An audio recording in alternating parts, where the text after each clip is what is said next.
Hello and welcome. Today, let's dive into the vibrant world of Madhubani painting, a centuries-old folk art form that continues to thrive with its colorful tailies and sacred symbolism. Madhubani, also known as Mithila painting, comes from the Mithila region of Bihar, India. The word Madhubani means forest of honey, and just like its name, the art is rich, sweet, and deeply rooted in tradition. Legend has it that this art form was first created during the wedding of Sita and Lord Ram. King Janaka, Sita's father, is said to have asked artists to decorate the walls with stories and symbols to mark the occasion.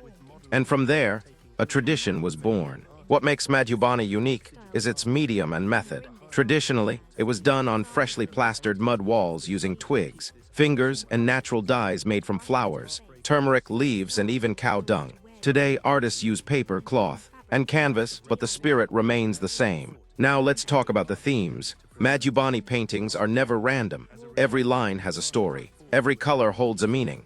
Common subjects include Hindu deities like Krishna, Shiva, Durga, and Lakshmi, along with elements of nature like fish, birds, the sun, moon, and the sacred peepal tree. Even everyday moments like marriage, harvest, and village life are celebrated through this art. An interesting feature: no empty spaces. Artists fill the gaps with flowers, geometric patterns, or vines, creating a mesmerizing tapestry of detail. Over the years, women from the villages have passed this art down through generations, not just as decoration, but as a form of expression, devotion, and resistance.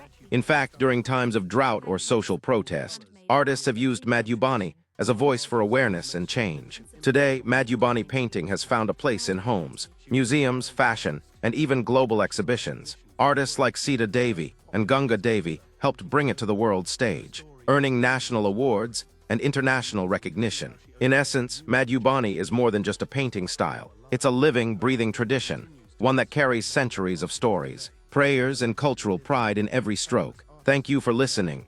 If you found this journey into folk art fascinating, don't forget to like, share, and explore more such treasures of Indian heritage.